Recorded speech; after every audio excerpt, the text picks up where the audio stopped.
Gutom na gutom mo. Pinayagan na siya pero more on liquid lang daw.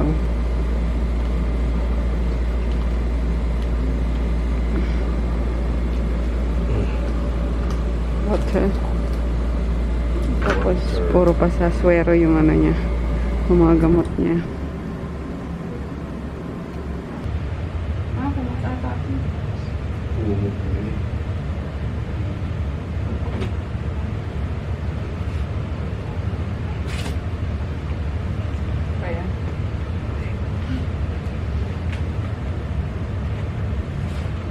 Ouch! Ouch! Ouch! Dapat mag-ano ka pa doon forward ka pa. Okay, baba mo muna para madaling gumahap.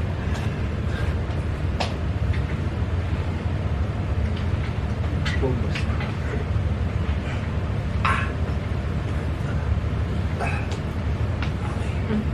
Yan ako tungkol. Yeah.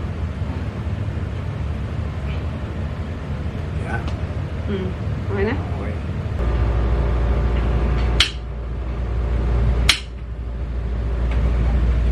Okay na? Up. Sana palabasin ako may kinakabahan ako sa bill. Although 2 days pa lang naman pero diba yung room rate kasi makakadagdag pa yun eh. Pero kaya mo nang ano, ikilos if ever makasakay sa sasakyan, ganun. Makaakyat sa hagdan. Hindi pa bicycle park matapos na siya. Oh. Maliit lang naman yung ano niya guys. May 3 butas siya na ano. Tapos sa pusod yung medyo malaki ata. Kasi doon pinadaan yung ano, yung bladder. Ewan natin. Kaya natin si Doc. Alam nyo ba guys? Hina mo ngayon dali. Kagabi. Meron dito. May narinig kami na something. Kagabi ko lang narinig yun. Sabay pa kami ni daddy narinig namin na parang umubo na akala mo katabi lang namin. Alam nyo yun, nagkatinginan kami ni daddy. Ako di ko siya pinansin actually. Kasi sabi ni daddy, narinig mo yun? Sabi ko, oo. Ano bang mga naano mo dito? Simula nung pag umaalis ako. Wala naman. Wala. Pero pag nandito ka, meron mong maano. Basta may kasama ako, doon nagpaparinig. Doon nagpaparinig. Pero nung solo ka, wala naman. But, Ayun, kasi sabi din nung nurse na tumingin sa kanya, tinanong ni daddy, meron ba ano dito? Parang may narinig kaming umuubo na ganyan. Sabi niya, oh sir, kasi nung inano nga daw siya, nung wala ako, nung umuwi ako sa bahay, yung kinukuha na siya ng vitals, akala niya, andito ako kasi may nagsalita daw na babae. Eh, akala ko nga nandito si ma'am nun eh, nung kinuha na kita ng vital kasi may nagsalita ng babae. So, yun. Wala naman kami kasama dito sa kwarto. Katakot. Sabi ko, ikaw kuya, nananakot ka ba? Hindi ma, natural lang yan kasi ospital eh. Kaya, ayun. Kaya takot na takot din talaga ako sa ospital guys. Dahil sa mga ganyan. Lalo na sa pinaka nakakatakot na ospital na napuntahan ko is Santa Rita Hospital. Sa ano naman yun sa Baclaran. Grabe, may certain na, ewan ko lang kung na ano na yun na renovate na. Pero luma na kasi yun eh. So, may floor doon na kung saan talaga pag nandun ka na, kikilabutan talaga ng bonggang-bongga pati yung pinakalikod ng ng batok mo. Parang mag-aangata yung mga balahibo. Kaya yun, takot ako sa hospital. Pero anyway, hindi naman sobrang nakakatakot. Nakakagulat lang, di ba? May biglang umuubo. May biglang nagsasalita. Kasi, imposible naman na nasa kabilang kwarto. Kasi, ano to eh, tawag doon? Yung pader niya is made of cemento or hollow blocks. soundproof talaga. Tsaka soundproof pa. So, yung maririnig mo na na halos katabi mo lang na umubo. Wala namang kwarto dyan, bintana. Correct. Walang ledge dyan para may tumambay dyan umubo.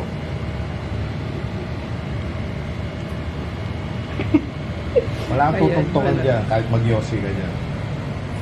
Ayan, wala na yung dito. So, parang ano talaga, narinig ko kagabi. Sobrang, parang gumanon. Gumano siya. Napuntahan na siya ni Doc J. Tapos, pinapalakad-lakad siya. Bukas pa daw siya lalabas eh. Or tingnan natin, baka mamayang gabi. Kasi parang maga daw, sobrang maga daw yung ano niya. Yung loob. Bye. Uwi muna din ako ulit. Ayan. Uuwi muna ako guys kasi bukas na daw babalik ng Nueva Ecija sila mama. So, kailangan kong iwanan syempre ng budget para doon sa mga fur babies natin sa probinsya. Yan. And sabi pinapakuha ni daddy colors. So, bukas pa kami makalabas kasi namamaga daw yung si Doc J na kanina nag-visit. So, medyo nahirapan daw siya sa surgery at magang-maga yung ni daddy. Ano ba yung bladder? Mismo bladder ba? Kaya yun, struggling si Doc J kahapon sa operasyon. Kaya pala ang tagal. Usually daw kasi yun, mga 1 to 2 hours lang ginagawa. Si daddy kahapon ang tagal. 5 hours siya sa OR. O sabi mo basta 5 hours siya mula nung kinuha siya. 5 hours bago siya ulit nakabalik sa sa room. So sabihin mo ng mga 3 hours yung procedure. Kaya yun. Pero kaya yun kinaya naman Doc J. Syempre niya yun, forte niya yung yung surgery eh. So, yun. Tapos pinaglakad-lakad nga siya kanina para lumabas yung yung mga gas sa loob niya at may nararamdaman pa si daddy sakit bandang tagiliran kasi 4 na butas yung sa kanya. Ginawa sa kanya. So, yun. So, tara, uwi na muna tayo. Naiinip na ako dyan, guys. Sana dinala ko yung laptop ko nakapag-edit no? Kaso wala din namang internet. Kaya, yan, pagbalik na lang siguro sa bahay. Hopefully bukas umaga or before lunch makalabas na kami. Para Sunday, marami din ako magawa sa bahay. At alam niyo na, nanay, for mom, buti yung anak ko is, siya, maaasahan niya na sarili niya. So, yeah, let's go. Hello, so andito ako sa bahay and ang daming dumating ng order ko sa Shopee Lazada. So mag-check tayo. Ayan, magbukas muna tayo ng mga order sa Shopee. Ayan, at may papadala ako kay mami. Ano ba ito? Ano na ba ito? Ito kay daddy ata ito.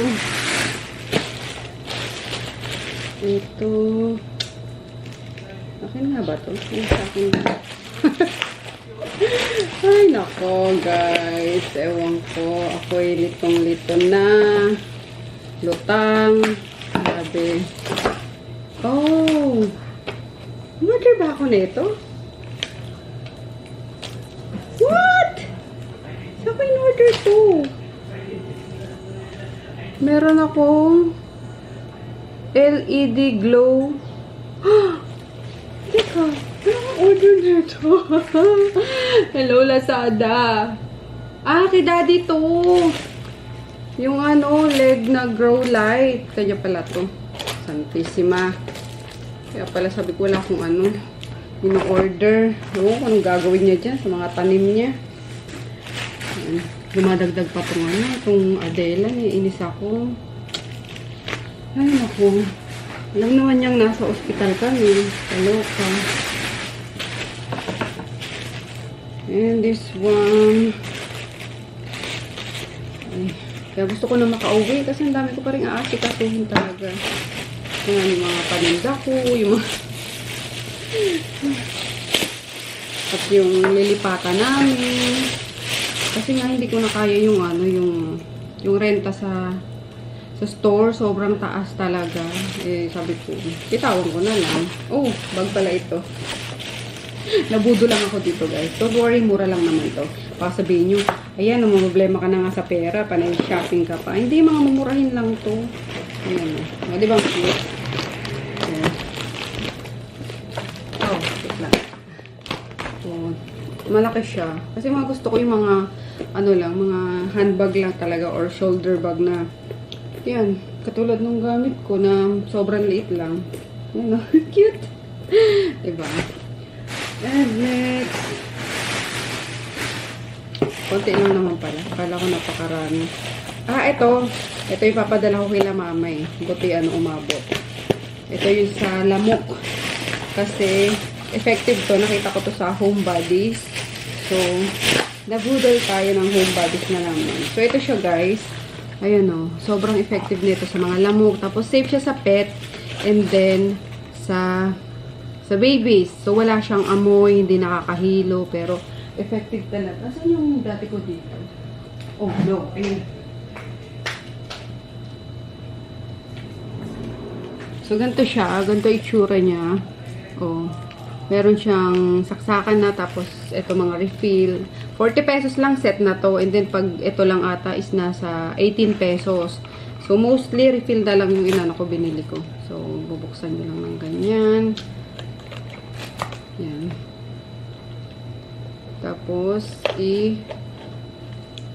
papasok nyo dyan. And then, saksak nyo. Tapos, ito yung button niya. Yan, pupula yan. So, pwede nyo siyang i-on kapag kahit wala kayo. Ayan, siguro mga 12 hours pwede siyang naka-on or depende kung nari. Kung kailan nyo trip, ganyan. Basta effective to. Yan. So, ang dami kong binili. Oh. Kasi papadala ko nga sa probinsya. Yan. Tapos yung ibang refill dito.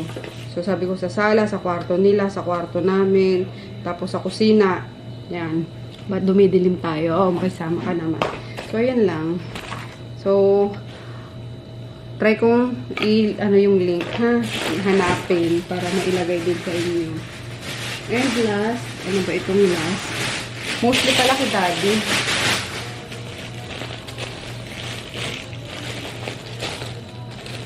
Ang hirap pag ang dami mong iniisip. Ang sakit na sa ulo, promise. Masakit ulo ko. Ito naman. O, diba?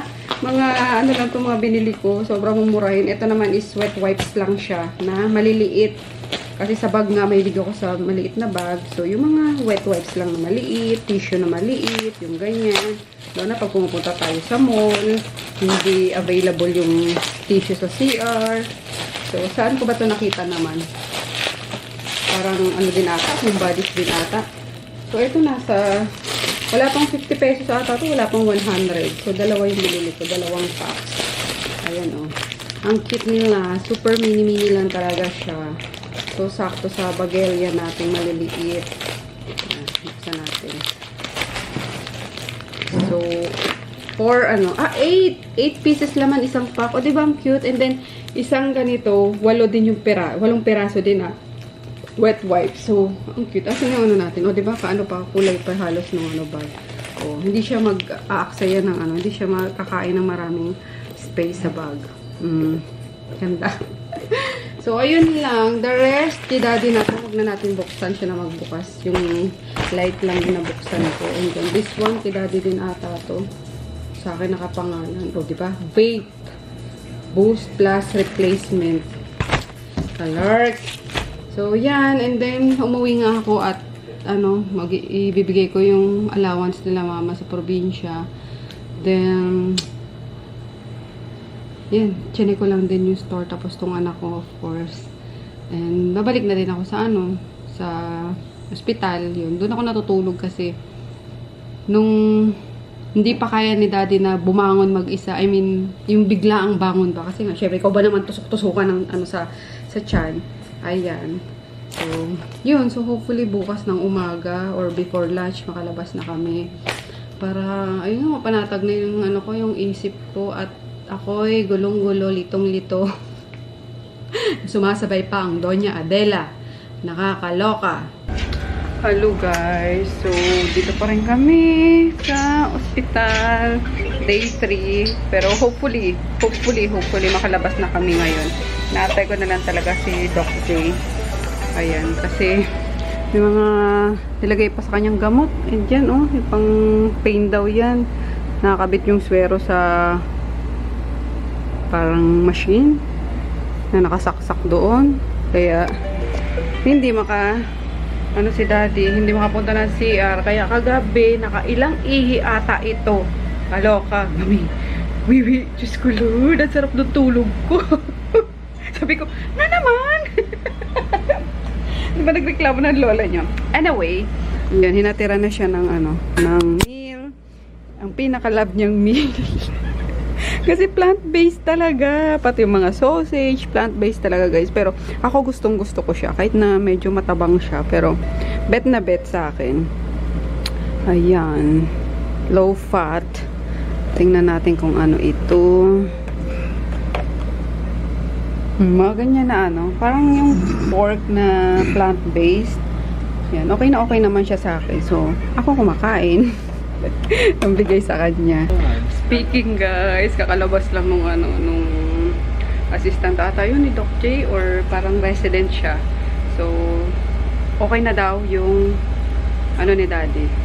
Pwede siyang lumabas ngayon. Sabi ko, ay salamat. So, mag-order lang dun sa nursing station.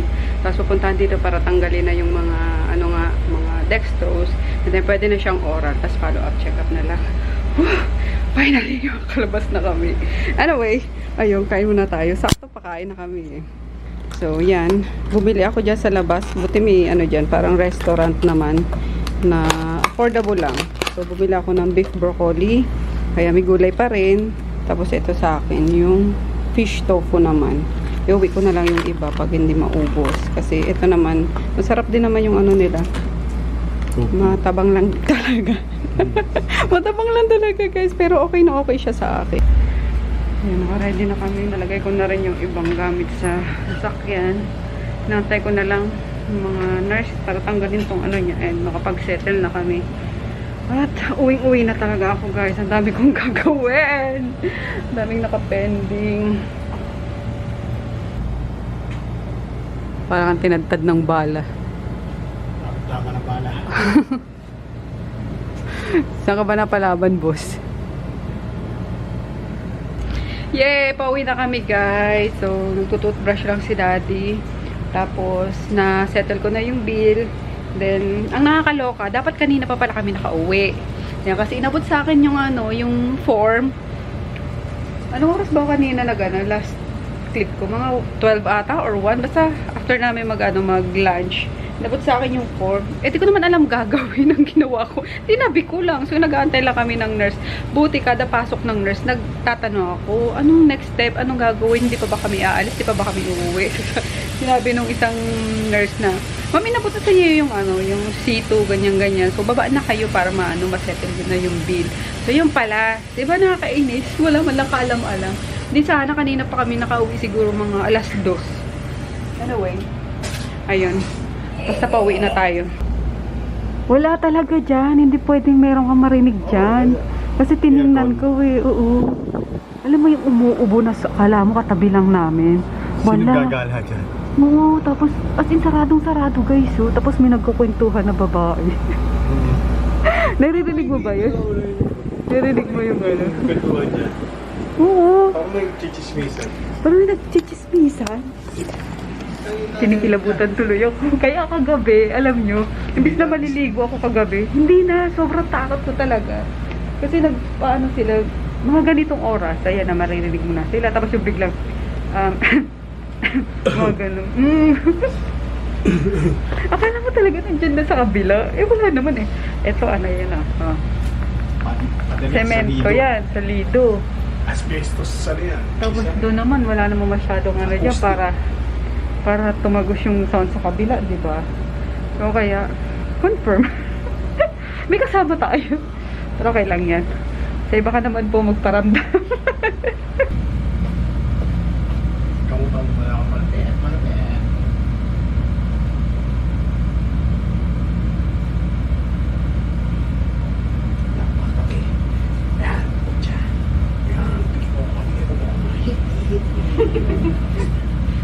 Gaslaw agad, oh. Gaslaw agad. Saka ano pa lang. Tsaka ang ginagalis. Para maid. So, wala dyan kung alcohol. Rice. 1, 2, 3, 4. 4 hits of love.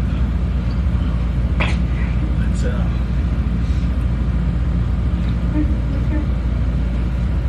Nantay na lang namin yung nurse kasi may mga ibibigay na gamot. Ayan. Tapos meron ng ulit ano dito sa kabila. May pasyente na.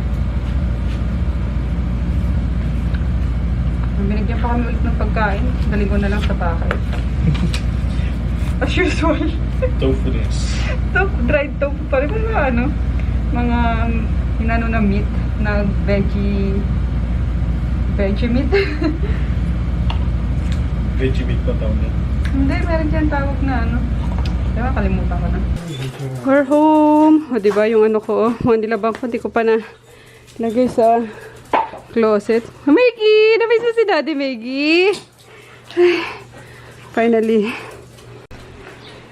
Bibili muna ako ng gamit ni Daddy. Tapos, akit ko yung ibang gamit. And then, ayun nga, titingnan kami yung bahay. Kasi may nakita na sila dito. So, ang ganda ng location din. Perfect na magsama-sama kami para wala na namin to Adela. Hindi, check pa lang naman namin.